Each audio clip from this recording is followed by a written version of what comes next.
गणेश चतुर्थीच्या निमतान दैनिक गोमंतक आणि रुद्रेश्वर पणजी हांच्या जोडपालवान इको फ्रेंडली घरगुती सजावटीची सर्त आयोजित केला। ही सर्त 7 ते 20 सप्टेंबर मेरेन सुरू आसतली।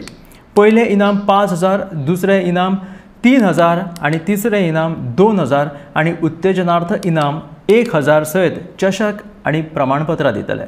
सगळ्यांनी फोटो जे आसा ते गोमंतकाच्या 8275198599 ह्या व्हॉट्सॲप क्रमांकाचेर धाडचे। ह्या सर्तीचे कितें नेम आसात ते पळयात। चवथीची सजावट इको फ्रेंडली। सजावटींतल्यान सामाजिक संदेश आसूंक जाय। थर्माकोल आनी प्लास्टिकचो उपेग करचो न्हय।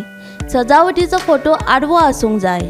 एकूच फोटो धाडचो आनी फोटोवाक एटॅच नाव, पत्तो, मोबायल नंबर आनी हेर म्हायती। कोणेच सजावटीचो व्हिडिओ धाडचो न्हय। सजावटीचो फोटो गोमंतकाच्या 8275198599 ह्या व्हॉट्सॲप क्रमांकाचेर धाडचो। सजावटीचो फोटो 7 ते 20 सप्टेंबर मेरेन धाडचो। सर्तीचे सगळे अधिकार संयोजक समिती कडेन राखीव आसतले।